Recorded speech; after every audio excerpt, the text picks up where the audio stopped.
Thank you. Mr. Cormack, we're ready when you are. I am ready to go. First off, Happy New Year, everybody. Looking New Year. for a good 2023. I want to thank the new committee members for coming on board. Joan, I know you're one of them. Thank you. Appreciate that. I guess we'll start off. No public comment. We'll start off with site logistics. Let's go. It's all yours. Presentation. I can start. Hello, everyone, and Happy New Year. We're happy to be here. This is my official first board meeting of the year, so thank you for. I was happy to be here. We just have a few things for you today. Sean, you can go ahead and advance the slide. Our agenda. What we'd like to do is just at a very high level touch on what we wrapped up in 2023. Some of those projects. Just a short summary there, and then that will roll into our 2024 capital maintenance program. What I have handed out for you is detailed information. Won't quite get there tonight, right? This is just supplementary FYI information for you to review in advance of next month, and then that will be supported by our January board packet that you'll receive at the end of the month. After that, we can just talk about some active projects, and then we can go into next steps for the upcoming months.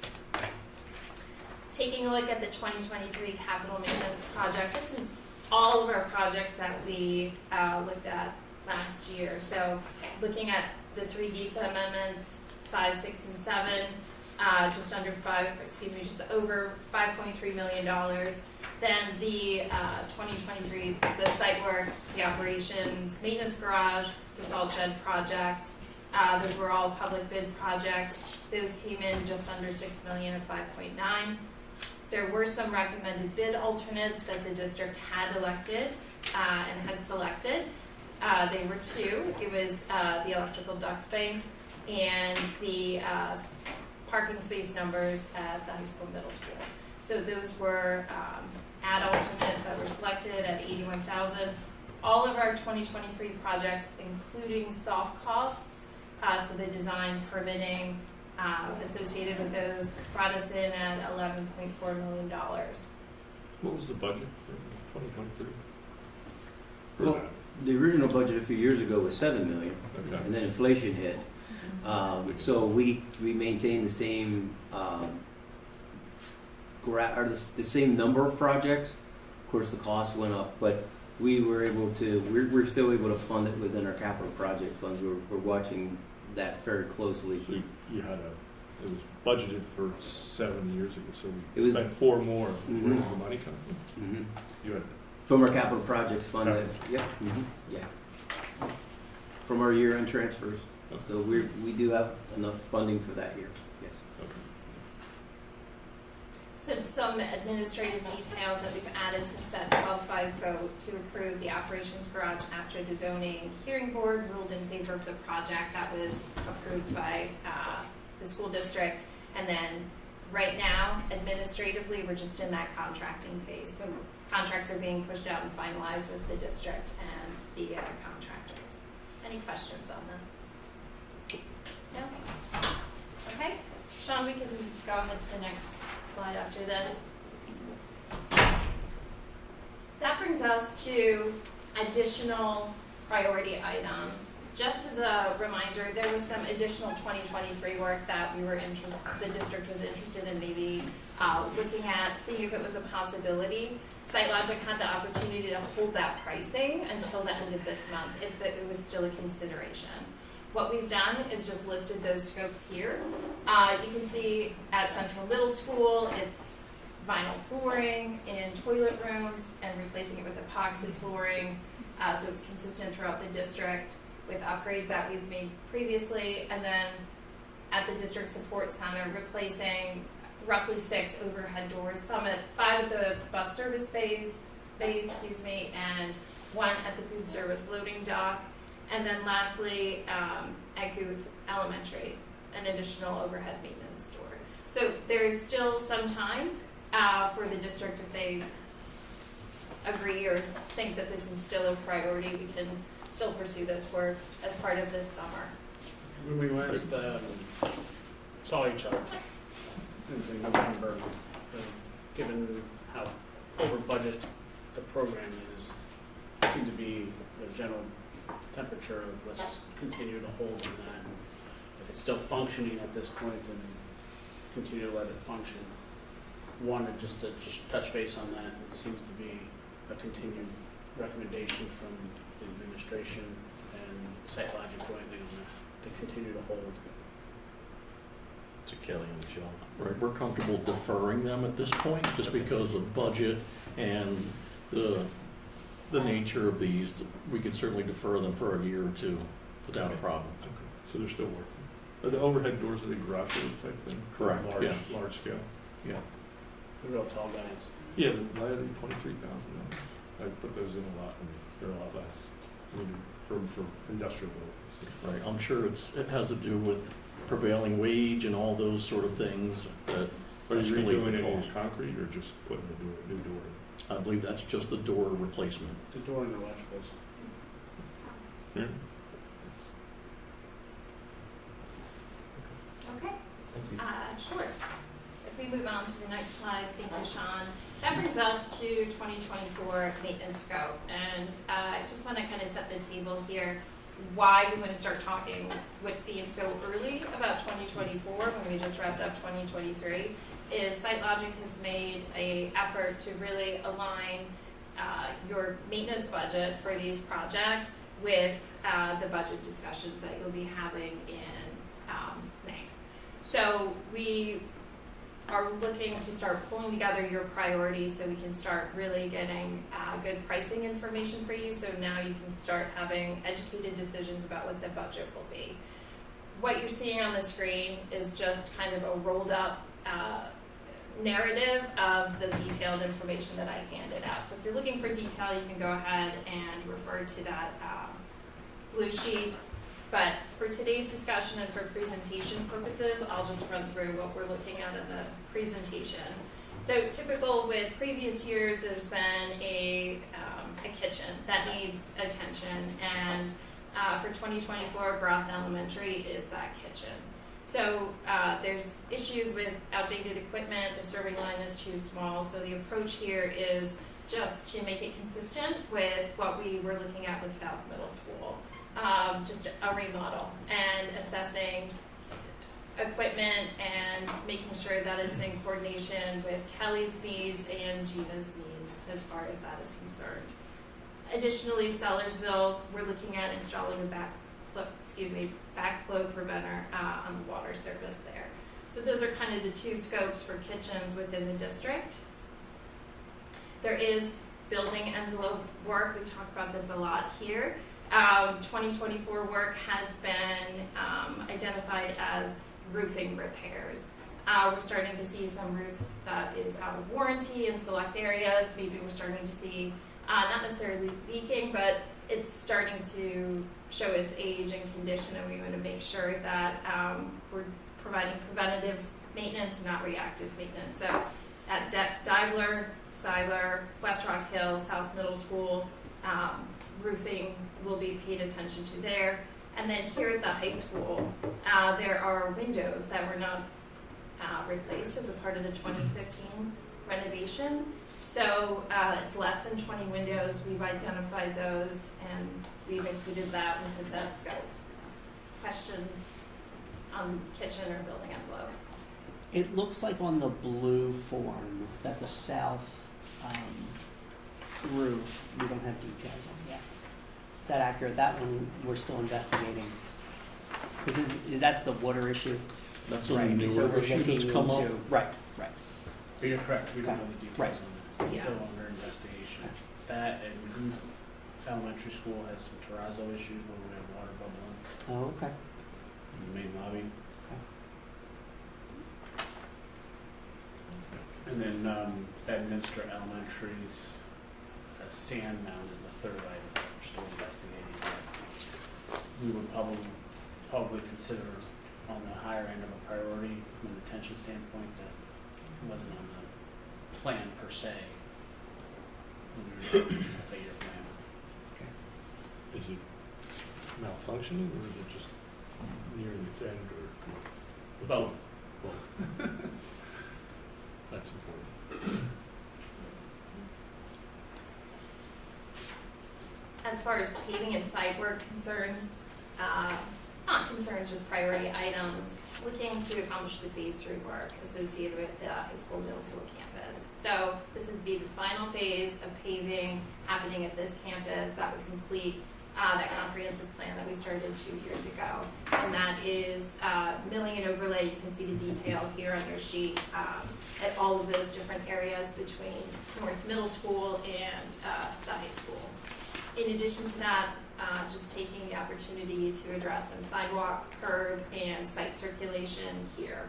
And once that is in place, it will be a complete project. This particular component is the last component of that multi-year paving program, Without the addition of the other part. without the addition of lot number 2. We're continuing to recommend deferring that. The last time when we spoke about lot 2, it was, hey, let's see after the expanded parking lot, student parking is, see how that is. Given the budgetary constraints that the district experienced on the capital maintenance program in 2022 for the 2023 program, we're working with Kelly and switching different things. We're looking at, can this item from 2023 maybe look to go to 2024, 2025, and so forth, and maybe some things need to pull forward, but with that general goal of recouping some of the borrowed funding, if you will, from later years to offset 2023, so you end at net zero, net neutral over the course of the years. But this site work component started 5 years ago, and it's that last one, and that should free up the escrow and start putting into, I think there's a traffic study and whatnot in there, so it's the end of this particular thing in 2024 will be that last component. Additional site work Wait, itself as just hold well. on. Would it be possible to also work in another drop-off area into that and propose? Because I waited 15 minutes the other day to drop my kid off, and when it is a mess. I know you time it and you think it's all right, but parents are frustrated. I get frustrated. It takes you. And you can't even get out of the lot at the end of the day.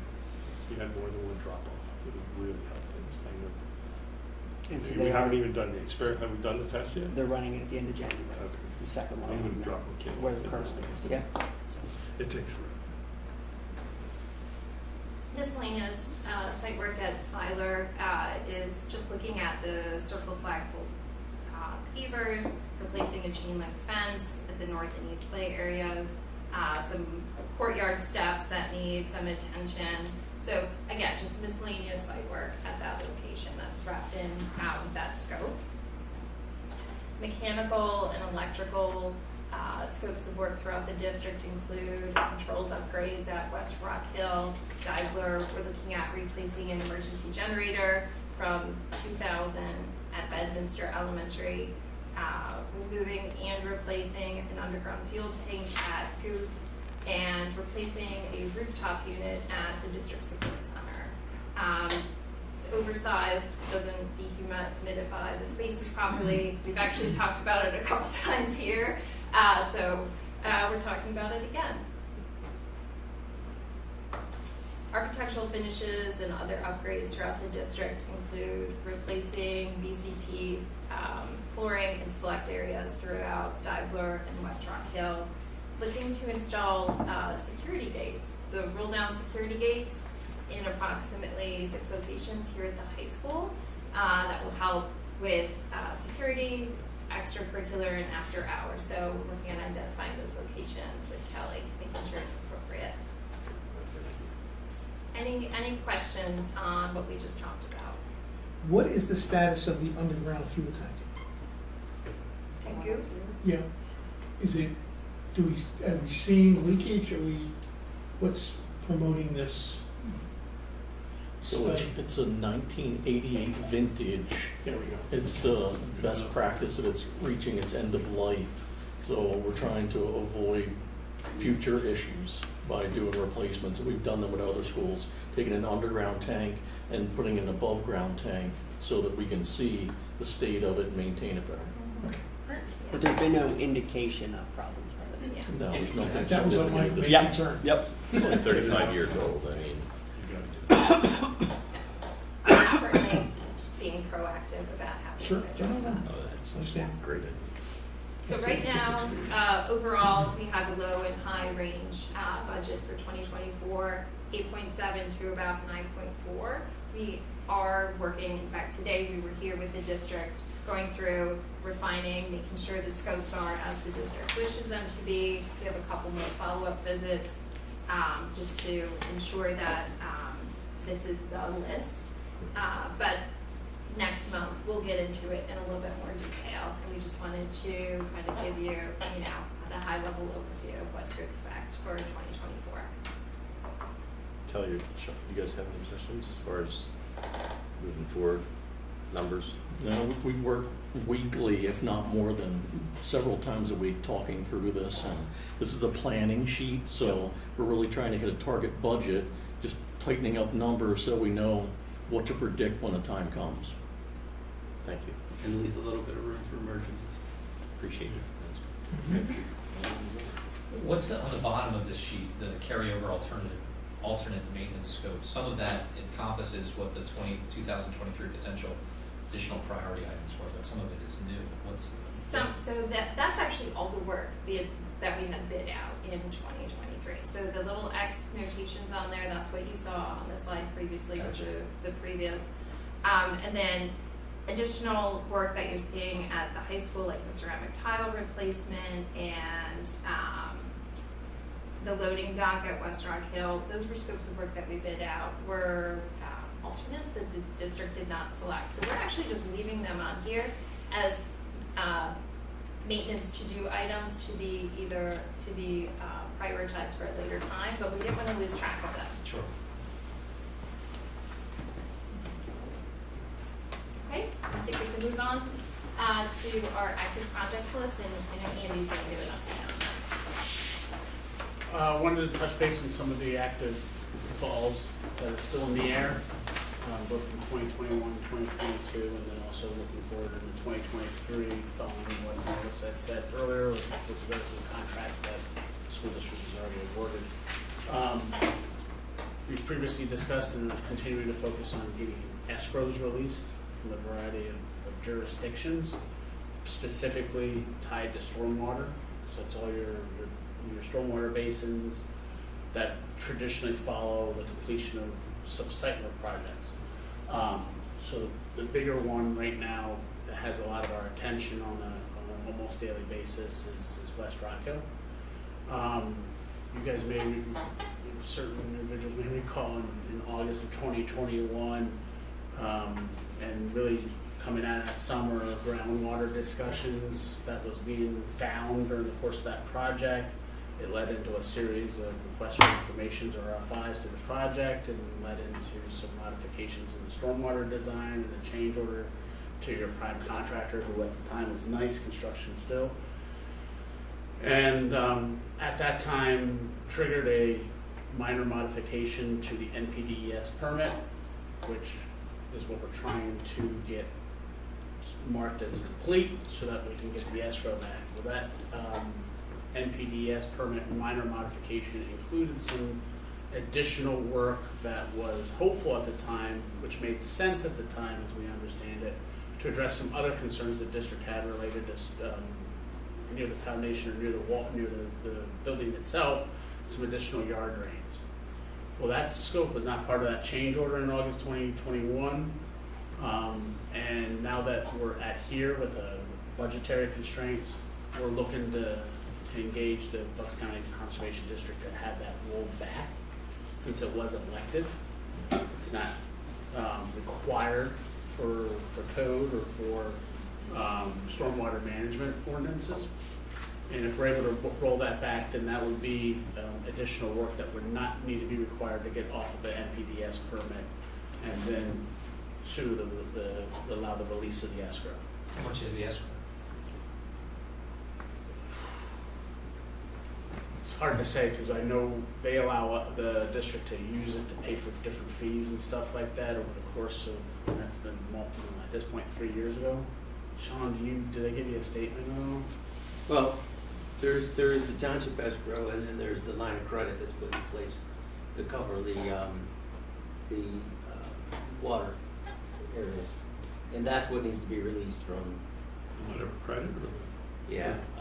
And we actually have 3 of them outstanding right now, one for West Rockville, one for the tennis courts, and one, which is very large, for the whole paving area, the new parking lots and so forth. I would have to go back and look and see. It's, I want to say it's somewhere in the $50,000 range, but the 50,000, the letter of credit? yeah, for that.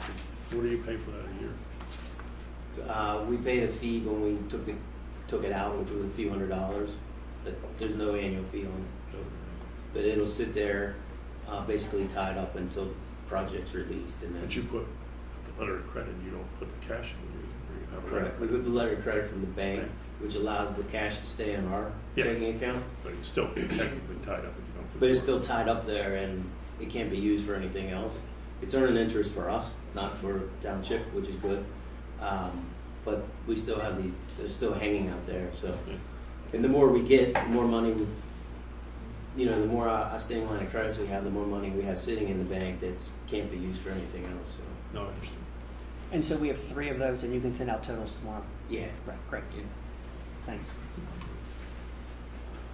And so as we're working through this one, this is a potential cost item, but we're hoping to avoid it, or if not eliminate it. And we'll have that information for the February meeting. We should have a resolution here within a week or two. Snow scraper is for those that are, since it's a new year, it's an ongoing item from 2022. You may recall that it was about a 15-foot wide piece of equipment that was specified from the transportation department, was included in last year's project. It's been since increased to 35 feet wide. And so rather than be in the middle of that drive aisle, it's now going to span the drive aisle. And it should be easier to maintain and easier to operate snow plows as well as the buses themselves. Where the project is hitting a snag is that particular manufacturer is unable at this time, they have not given up yet, to provide a stamped design of their footings with an engineer license in Pennsylvania. They're from out of state. So we're continuing to work through that one because the contractor would be excavating under it as a change order to excavate these footings in rock. There's hesitation to just install or excavate them off of the current design without a little bit more confidence in what people believe should be the right size of these footings. Because we wouldn't want to go excavate rock twice. It would be extremely more costly and not as advantageous to the school district for that. So that's where we're kind of in a holding spot. We're continuing to work on that. We have an alternative pathway if we could get certain information out of the manufacturer that would allow the school district to kind of take some of this responsibility away and be able to expedite the remaining portions of the design, which would then trigger the change order. The change order itself off of the current design, we have essentially ready to bring to this group, but jointly with the administration, we only want to come once. And so that'll be hopefully in February. We'll hopefully have a resolution to that. The ship date for the piece of equipment is currently January 31st. It takes about a week or two to finish off the design. That is the responsibility of your prime contractor, not your design team. And then 2 weeks for the install. So we're still, because of the ship date, in that timetable where it's about to affect the ship date or affect the ability to get it in place, but we're still in that early February standpoint. Excuse me, what is a snow scraper? I'm sorry, maybe I missed this one. Why Why does it need a footer? It raises up and down by power. It is basically a big upside down U that scrapes the snow. It's a neoprene or a brush at the top that scrapes the snow off the top of the buses. Oh, the top of Right. The recent Sorry. recent the law. bus. I didn't know why you would need the I thought you recent were law scraping the mandates road. that- PennDOT has included that with all tractor trailers on the highways. Mm-hmm. So that's standard operating procedure with the state. Yeah. Right. Moving down to the garage and salt and site work, as well as the 2023 facility maintenance, those permits have been submitted. As it relates to the garage salt and site work, the kickoff meeting with your prime contractors occurred in the middle of December, and contracts are being executed. We are gonna hold all of them until we have them all together before passing them to your attention through the administration, but those will be coming in. Out of those two projects, we're not seeing anything of note, no bad news, so no bad news means there's good news. On the diesel tank, right now, we're focusing on expediting the tank. The tank has been ordered. We don't have a ship date for it. The hiccup that we're trying to overcome now is that when the project was secured in September, October or so, the commitment for having the tank back up and running was that March, April timetable. The school district is currently incurring a fee or a penalty from your fuel supplier for every time you take a delivery under 6,000 gallons of fuel, which, given that the temporary tank is well under 6,000, is essentially almost every day. So we're trying to expedite in order to mitigate that cost. Once we have more information, we should have much better information or more detailed information at the federal one, but the tank has been ordered, pending the ship date. So you have no ship date? We have no ship date currently. But when did we order it? When? Yeah, when did the order? The order was confirmed this morning, but was placed weeks ago. Should we get a delivery date, like a ballpark or something? They won't That, give I mean, are they they talking won't 6 even months, do a it. year, or, I mean, is it weeks, or? They told us months ago. All right. But right now, in that 10 to 12 week type of timetable, still allows us to say, feel good about April. We're in that same timetable right there. Once you get the ship date, then we feel better about it. And why didn't we order it in October, or why now in January? Well, between contracting and actually doing the actual drawings and the designs, Okay. and getting the release, put you right into the holidays, and that's when we were in that week's time. What's the penalty per day that we? It's per gallon, I believe. Yeah, there's a price difference of about 20 cents a gallon when you're under 6,000 gallons for delivery. So you're rightfully owe the higher cost for the gallons, because we can only take 1,000 gallons at a time. Or 2,000, what is it, 2,000? But it's not a full 2,000 because Right, of you safety can't factors take or it, whatever. yeah. And you don't use the full tank, so it's not a full one-for-one switch out. It's in that limbo thing. And you may recall when we did the emergency temporary tank, we asked the supplier to keep an earmark for 3,000 or even a 4. Now that we know that pathway from a permitting standpoint, we could do a switch out pretty quickly if one became available, and that should better the position and lower the number of times of delivery in the meantime. How often did you say that we had delivery every day? You guys use about 750 gallons a It's day? every day to 2 days. We need $200 a day? If it's 1,020 cents? No, is that right? Yeah. Oh, it's 1,000 gallons, it's pretty much. We're paying 20 cents a penalty per day extra. Per Or gallon? Per gallon. Right. We're running about 750 a day. It's Yeah. On the tennis courts and the site work escrow, the engineer record recently inspected goes back to kind of SEML, kind of hand in hand a little bit here. We struggled with getting stabilization and performance out of them, you might recall. And the engineer record is saying, hey, we're reached to stabilization. Now, stabilization is not the same thing as contract fulfillment. And so stabilization, region stabilization is critical here because in this instance, this allows us to go after the escrow and the line of credit, while still taking the issues we have with the contractor, with the prime contractor, and pursuing those and hold them to what they're entitled to. So at this point, we've reached stabilization. Allows us to go after the escrow, but we're probably going to be gearing up to getting to a point where we're going, the administration and Site-Logic will be recommending engaging the district solicitor to help get this over the finish line with Semmel.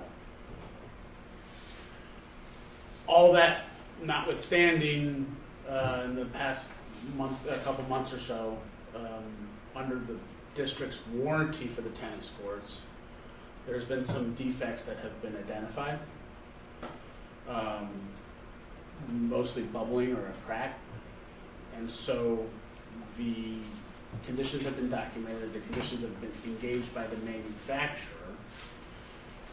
Semmel took it upon themselves to make a attempt at a repair that it's not accepted, rejected, whatever word you want to use in this instance, that would apply here. And when the winter weather breaks, we'll be in a position to have redocumented to make sure that they haven't grown, make sure it's not anything more than what they're claiming to be superficial or surface-based. And as long as it's not it stays surface-based, the appropriate repair for there, if I may say, is a lot easier than if it's something more layered with the substrate or whatnot. So those are things that we've documented on behalf of the district once. We're going to redocument after the winter, so that way we've had the first freeze-thaw cycle, and that would prove one way or the other, and then be able to specify the appropriate manufacturer remedy for that under the warranty.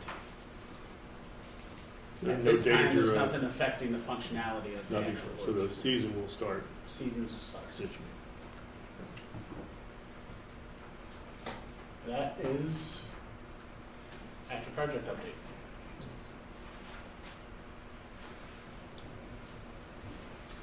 Yeah, that brings us to next steps.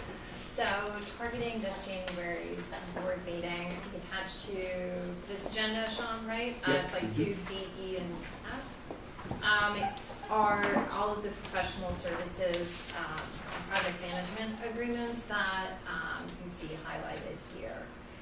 We just highlighted them for your convenience, so you know that's what we're talking about. It's everything that was 2023 project related. In addition to a few items, Andy, I don't know if you wanted to. So the first two bullet items are this, they should, when you add those two numbers up, match the soft costs that were presented at the November committee meeting. I believe even voted on at the board meeting. This is the actual contractual parts, is the formality component of that process. Similarly, the third item is the formality component of a variety of design-related items, moving from 2021 to 2022, as well as master planning items that have been already performed. And then for February 13th facility committee meeting, the list. That is what we're gonna dig into, it's the prioritization. So ahead of that meeting, we always provide a board packet for your review so you can get comfortable and familiar with your facility information. We will provide any more detail and definition of the scopes that's needed in that January board packet so you can be prepared at this February facility meeting to talk about priorities. And that board packet comes to the administration on the last business day of the month, so you guys will have a lot of time before that. If I may go back to the third bullet item, the third bullet item also includes two credits that we previously discussed. One was the offset for part of the NICE change order on the CMA side. This is the design services offset that the board approved, I believe, in October for that change order of around 60 something. This is that had included in there, and then also a small credit for the re-advertisement relating to the salt shed. I think going back into the July timetable where we were advertising for the salt shed to do a potential change order, and then pivoted, went public bid, and ended up in the same result, coincidentally. That's it. So you said for the February, this is the preliminary information, you're gonna give more detail on Yes. each one? Is Yep, that what so the basically back- last year, this is where we left off, so we're just kind of picking it up, we carried over some of those 2023 items that were discussed, and then we'll really work to refine everything next. But you have a priority that you're gonna present to us, work with them? Right, so this is something we started several years ago, Yeah. and 24 landed here, and they've given us the today cost based on how things are priced today, and with that, looking at the budget and finding out what can we fit in that year, what we need to move to future years priority-wise, yes. Okay. Seems pretty fair. It's a work in progress. Yeah. It's already changed It since changes based on. Thursday. Go figure. And that's it, that's all that we have. So if there's any questions, please get them to Kelly, you can get them to us, and we're happy to answer them. All right, thank you so much for your time. Thank you. Do we want to do the agreement number 003? Do you want to address that, or? That's what he just addressed. Yes, okay. We'll move to Siler Elementary School playground equipment. Mr. Goddard? Sure, so the Home and School Association at Siler Elementary has acquired funds to purchase some playground equipment. Maintenance department has removed the old equipment to make room for that, and they are fully funding the $17,653.62 of a new swing set and that installation. And the information is in the packet, yeah. That's what they're looking at for this replacement, and again, funded by the Home and School Association. Any questions? Installed by the provider, correct? Did I read that? Correct, it's No, completely that's- installed okay. by the provider. They supply, install, do the footers. We removed the old equipment so it wasn't in the way, and they had the space, the footprint to put it in. Looks pretty cool. Any other questions on this playground equipment? Moving on to obsolete items. Mr. Goddard? All right, we have a number of obsoletes for you this month. Under technology, we have the October, November, and December recycling list for you. And actually, December has 2 different lots attached to it. A lot of old equipment, so forth, being removed. And then there's also a Cano kit that will, they are obsolete pieces of kits that are used in the STEM program, and they will go to public surplus. And then we have Bedminster, we have a library reading log, will go to public surplus. West Rock Hill, library reading log, actually 4 of those for West Rock Hill. Goof, we have some textbooks that we have tried to sell to the used textbook vendors. They won't take them, so we will donate them. Central Middle School, folding table is going to go to scrap, and some ping pong tables that are broken, that will go to scrap. At the high school, again, some textbooks, and again, we've tried to sell those to the used booksellers. They won't take them, so we'll donate them. Nutritional services, we have some vending machines that are old and not used anymore. Some of them don't work at all. Some of them need repairs. In order to work, we will put them on municipal. And then we have a warmer that has been through its useful life and can't be repaired, so we'll scrap that. And then from the maintenance department, we have some buffer pads for a machine that we no longer have, some old stock left over, and we will try to sell that on municipal. Okay. Any questions for Mr. Goddard? Hearing none, we move on. Next meeting is February 13th, 2023. Thank you. All right. Moving on to finance. Do we have any public comment? Is there any on the list? No. Thank you, sir. And I guess we don't need to read the policy tonight. Mr. Dahlberg? Yes, sir. Discussion on security personnel stipends. Can you disconnect and then I'll, because that's on.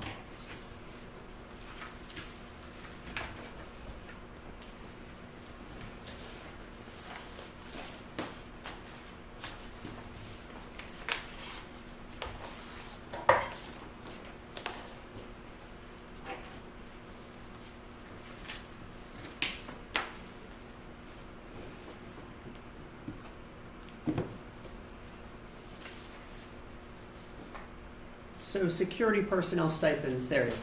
This is the first of two presentations. This will also follow up in the personnel committee in February with job descriptions to match the positions that we're talking about here. So we'll have an opportunity to have this conversation twice. This really has come across our radar for two reasons. One, as with any other support hourly position, these have been tough to fill.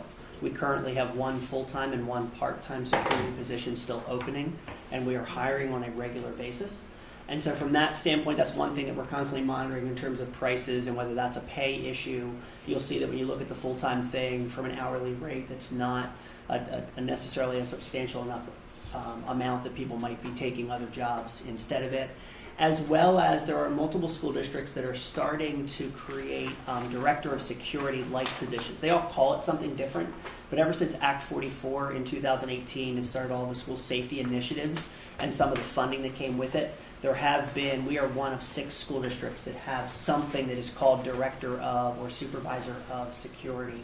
And so we're constantly looking at those positions and those job descriptions to see what are those people doing, whether we should be changing and looking at those. So that's what caused this. So let me give you a sense for where we currently are. Here's what our current staffing structure looks like. We have 5 full-time, but again, we only have 4 hired.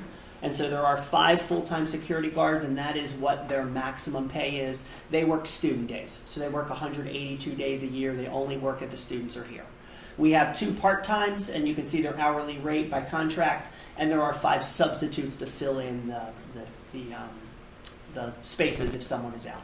We have 2 school police officers. Those school police officers are included in the 5 full-time school security. Right? If you remember, our school police officers are also school security officers. We have 2 of them, Officer Dan Branch, Officer Joe Gallo. Officer Branch was brought in at 10 additional days, and you can see what his stipend is now, as well as Officer Gallo, who works 15 additional days in addition to the 182. And his stipend. And then we have a director of security, which is also Joe Gallo, and that was incorporated into the job description of the school police officer. The school police officer was called school police officer / director of security. There was the school police officer responsibilities, and then director of security responsibilities were put beneath it. And that's why Mr. Gallo has the 5 extra days, and his stipend was, at the time, $5,000 more than the other one in terms of that piece. That's where we are. What it looks like across the county. When you look at school police officers, we really are alone. There's only one other entity in the county that has school police officers. They offer a $20,000 stipend for their school police officers, and that position is very similar to what our school police officers are expected to do. Most districts, if they have it, have school resource officers, which are actually police officers in the local municipalities that work for the school district. In most cases, they work full-time for the school district during the school year, obviously not during the summer. There are multiple models, but that is the most normal model, and the average is about $100,000 a year for those police officers. There are 5 county districts other than us that have director of security-like positions. They all call it something different. There's the listing of the 5 that have them, and I showed you the salary ranges as well as the average salary. The salary ranges really are, there are 2 at the low end, there are 2 at the high end, and 1 in the middle. And a lot of that has to do with job responsibility. So when you look at them, their job descriptions are very different in terms of what those people do. Across that, and the average, which the position in the middle is just in the high 70s, is about at that average. The average is $83,000. As we looked at that and we've looked at our job descriptions, what our recommendation in February is going to be is that we separate the current work into 3 job descriptions instead of the current 2. That we keep our security guard, and at this time that we don't change those numbers. When we look at the salary schedule that came out, we are in the ballpark for that position, but we will continue to monitor that over the next year from a security guard standpoint.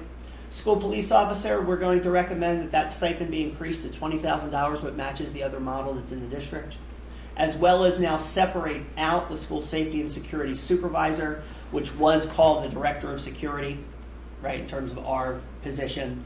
But this is what it's called in the state language, which means we're going to match our job description to the state language. They call it a school safety and security supervisor, and add that as a $20,000 stipend.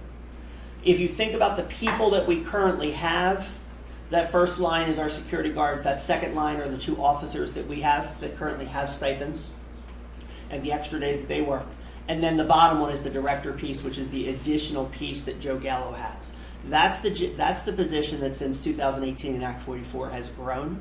When you see the job descriptions in February, when you see it separated out into the safety and security supervisor, we've highlighted the new items that are being included in his job description, and there are 18 items. I highlighted 4 of the largest for you, because some of them are not major in terms of the 18. They're just new things for him that he's either currently doing and it's not in his job description, or he's not currently doing and is being done by other personnel across the district. So the biggest one of that is the Act 44 safety, school safety coordinator. The security audits that we're going through, the security department works really, really hard with operations. They're really the 2 large groups that work on all of those recommendations for all of our 14 buildings to make sure that the security recommendations are being followed through and the priority list being done. And so the safety supervisor, as well as Mr. Harper's department, would be working on those. Obviously, our departmental and district trainings, both for the security guards and the security, the SPOs, but as well as district safety trainings for buildings and for staff and for students, making sure that they're supervising those, both the required ones and the ones that we think we need, as well as then all of the planning and liaison work with all of our community agencies. The most obvious of those are police departments, our emergency departments, but also our community and all the municipalities that we work with to make sure that our emergency plans are in place, making sure that our buildings that we're using for rendezvous points, if we were to have issues, are available, and that those plans are put in place with the municipalities. I believe that is it. Questions? Yeah, please, Mrs. Collins. So on the slide 2, Yep. one, the non-supervisor got a stipend of $10,769 for 10 additional days, and Correct. then Officer Gallo's 15 additional days, so Correct. 16. But then when you go to the 4, slide 4, are they going to be, So They're those both- positions are increasing. and they're both going to get the same stipend, but is the number of days also increasing for? So the school police officer days will stay at the 10 for the people who are just school police officers. One of the things that this 3 positions helps us do long term, not in the short term, because in the short term we have the people in these positions, right? These would not be new positions, they would be new job descriptions that our current people would fit into. And so the second bullet would be both of the school police officers. The third bullet would only be Officer Gallo, because he is currently Director of Security, which does not currently have the additional stipend. So And we- that's where we're being priced out in terms of, from a community standpoint, in terms of what those directors are getting paid with the additional responsibilities. As you look across the county, that's that $83,000 average. If you add those 3, this would be about a $73,000 position for our school safety and security supervisor. That's what wasn't clear. That Yes. he was getting. So he's going to become the. Correct. He will become the school, as long as he accepts the there- position. so Obviously, there we won't can't be- change it on him, but We if not. have 2 school police officers. We would still? continue to still have 2 school police But not officers, him. yes. No, he would still be one of them, yes. Oh, you still, so Yes. you can be, He would be able to do all 3 of those positions, yes. So he would be part of both the second bullet and the third. He would be get all both. 3 of those positions. 3. But then with the money, like, right, the salary, 20, and the 20. Yes. Right, okay. Yes, So you get yes, Yep. yes, Can one person do all? yes. And be in For the charge most of part, he's security? doing a lot of those right now. He's Yeah. doing the vast majority Doing of that those. Okay, I'm just wondering. And yes, no, you're right. And Mr. Gallo has been very involved in these job That makes descriptions, sense. obviously, because he's the one facilitating this thought process with us So in you're terms of what that looks comfortable- like. You're comfortable with the security overall like that, if we can I manage? am. Okay. I am. If we were fully staffed, I am. In terms of the Yeah. hours that the high school is covered, the extra positions that you approved last year have really improved our coverage at the middle school level. We have a plan, not next year, but the following year, to add one more. And that is kind of the master development plan that would allow us to do clusters, where we would have somebody in charge of the central cluster, the north cluster, and what did I forget? South, central, that's what I didn't say. Sure. And all the middle schools. So the elementary schools would also then have a relationship with one person, with then the majority of people still at the high school, because the majority of coverage is at the high school level. That's going. Yes. So you're saying though, even with all three of them, we still technically don't get up to the average mean of the Correct. ones that We you do would not. only be at 73. We would, yes. So, up for discussion of just Mhm. trying to get to the average, because we want to be competitive, not wanting to lose anybody as well.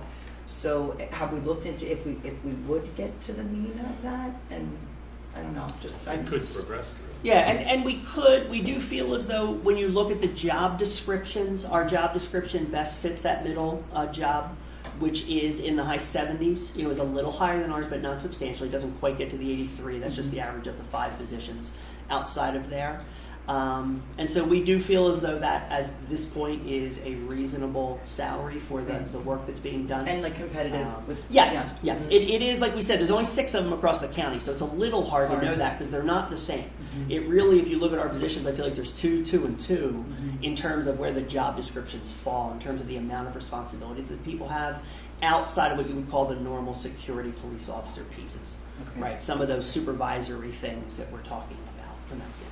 We don't have as large of a police force as some in terms of the security and the number of people that are being supervised. Some of these have bigger footprints that the person is in charge of. Right, from a staff standpoint, there aren't a lot of people that this person supervises, so Right. that helps Mhm. and works hand to hand with all of them being at the high school level. How do you feel, how long has that position been open?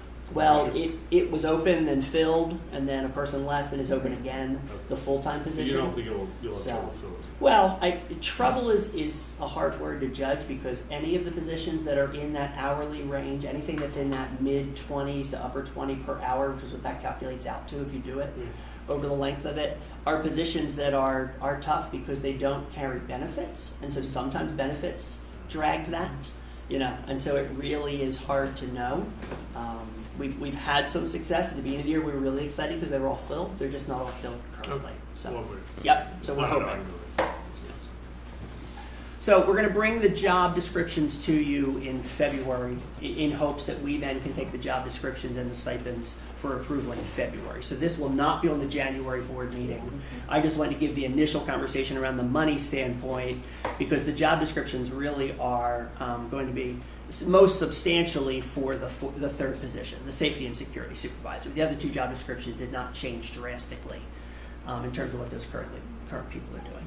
Are some of those job descriptions or dollar amounts based off of incident reports? They're not, that I'm aware of, no. The job descriptions don't seem to indicate that. Again, some schools might have higher incident reports than others. Mhm. That would require more opportunity for the Yeah. officer to interact with students. I don't believe that's there. That could impact the number of security guards they have, right, in Yeah, terms of the just on- size of yeah. the force as Right. opposed to, right. Okay. So. Okay, just wanted to provide that information to you. Thanks. Yeah. Review the contracts, please. Okay, contracts. First one is Lehigh Valley Iron Pigs, 6th grade field trip in May of 2023. I believe this is for North Middle School. And again, this is parent paid out of the general services account at the North Middle School. The second contract is the annual magazine and cookie dough fundraising for all 3 middle schools. We have had this contract in the past for the fundraising. The next 2 contracts are Life Touch. First one is the middle school and elementary schools for 23-24, and the second one is the senior high school and the undergraduate for the seniors and the undergraduate portraits for 23, 24, and 25 with Life Touch. And again, all these costs are parent paid for the pictures that the parents choose to buy.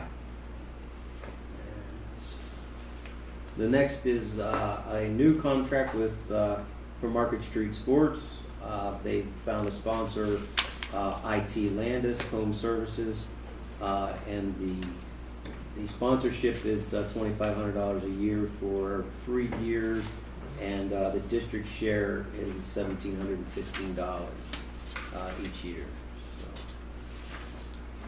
And I believe this is just this sponsorship is a banner that will be hung on the home side of the football stadium in the fall and spring, and then in the gym during the winter season. How many sponsors do we have now? We have we're 4 or 5 different sponsors. Yeah, we have 3. Grandview Health is by Yeah. far our biggest sponsor. Good. Yeah, Good market. Yeah. but we're getting there. The next one is Mango Languages. This is a blended learning program for immigrant students, and this will be paid for through Title III funds, which is one of our federal programs. And the cost here is $9,000. The next 2 are PBIS rewards. One is for Grass Elementary School, one is for Bedminster Elementary School. These are renewal contracts. Both of these schools have PBIS rewards in place this year. And this is really year 2 of a process of having these 2 schools have PBIS rewards, and the rest of the administrative team at the elementary level looking at that program, how it works in the elementary schools, and then deciding if it's going to be expanded to all the buildings. So it's kind of a couple year trial where those two principals are working the program, but not the principals, but all the faculty. So for their work in the program, will determine if they want to move that into This is the second year? Yeah, this will be the What's their report on the first years? the first year, pretty good so far. It's actually the second year at Bedminster, but only the first year at Grass. Okay. Right, so Grass is their first year in it. Bedminster loves it, which is one of the Good. reasons Grass signed on to try it for the year. From that standpoint, because PBIS has done some form of that is done in all of our elementary schools, and so the question is, how do you track it? This is also a behavior tracking system, which in the other buildings that they're done separately, because one's done within our system and then one's done paper pencil to an Excel spreadsheet is how it really is done in the other buildings. And so the question really is this worth it to do it this way, from a standpoint and everybody unified in things or not? So that's kind of why they're taking a look at it. So These are ID cards. we don't use the ID cards. Okay. Bedminster tried them last year and they really weren't worth it, and so Grass didn't even start with them. Bedminster didn't do them this year. So Okay. the ID cards are not something that we utilize. So how do you track Yeah, the behavior? it really, well, the behavior piece is entered by the office or the teacher, just like it would be entered into any system. And so then it just is able to be tracked in terms of grade level and male, female, and location and things like that. The positive pieces is if you're familiar with Class Dojo, this is similar to that in terms of there is a way to reward points to individual students for behavior, as well as for classes, for grade level competitions. And so if at Bedminster they have what are called Baxter Bucks. They've always had them. Well, Baxter Bucks are just incorporated into this system, and so that's how it is tracked for the students and the grade level. And then they have monthly. The two buildings do it a little differently. Bedminster does a monthly celebration of, so kids and grade levels earn rewards at these monthly assemblies. At Grass, they have something called the CARES program, which I think theirs is called The Dog is Lucky, and I think they're called Lucky Stars. But I think their points are called Lucky Stars or whatever. And so they do 5 a year because they do one around each of the acronym CARES, which is kind of what their behavior is set around. And so they do the same thing, but instead of it monthly, they do 5 of them. But okay. Is this something that the students are involved in as well? Like they know, like if they get their points and they are, so they're Yes. invested and they know. Oh, yeah. Okay. When you're there and it's time for a grade level competition, like they know whether they're 6 points behind Right. the third grade next door, what they have to do to get those 7 points so that they can get the, whatever the thing is. Yes. Yeah. Thank you, Dr. Excuse me. The next contractor is for Seton Hill University. This is a dual credit agreement for 23-24, and this is for a chemistry dual enrollment course. Do I understand it? It is. Sean, when I originally looked at this, I thought it was Seton Hall. Where's Seton Hall? That's what I thought too. I was like, where are they going to? Seton Hill? I believe it's in New Jersey. Or- So it was scary. Is It does, it sounds like is it they're a trying to typo? play off the name. No, it really is Seton Hill. No, I believe It it. is really Are Seton you looking Hill. it up, Dr. Bolton? Well, I was looking to see whether the address It was in, doesn't in have the the address. document. Scroll Okay, through so it. let me go ahead and, yeah. Greensburg, Greensburg, Pennsylvania. Seton Hall is in New Jersey. They are the Griffins, the Griffins of Seton Hill. Not Gryffindor, but Griffin. Oh. Private now. And it really is, Dr. Scheid has really worked hard to find as many different offerings, and this was the best offering for chemistry, which is another common course that students take, both at the academic and the honors level. AP is obviously separate because that has college credit attached to it anyway at many institutions. And so this was another opportunity for our staff, and allowed our staff that are highly qualified in chemistry, which they all are, to be able to instruct that. So we've had really good results on some of them this year, and we really hope that chemistry again will next year. This will add on next year as well as the University of Pittsburgh. And so we're going to expand a lot next year in terms of the number of offerings that we have.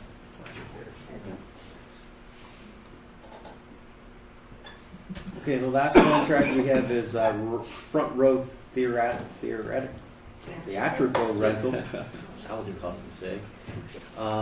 This is for the set for the upcoming play this spring, and this is renting the stage props and I believe and all the different things for the Hunchback set. So I would assume it's a typical price range. yes, the only thing that we don't know yet is the shipping. The shipping Got cost. it. Thank you. But we're trying to get that in and get it ordered because of just the supply and demand of it.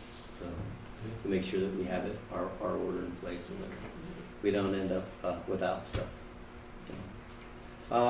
Then the final item I have for you tonight is the class of 2026.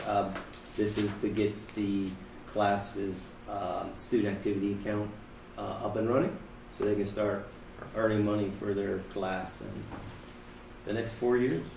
Nice. And I will let you know that we are working on the budget every day. Next week, Dr. Bolton and I start our annual budget meetings with every department for their budgets. Personnel budget is well underway.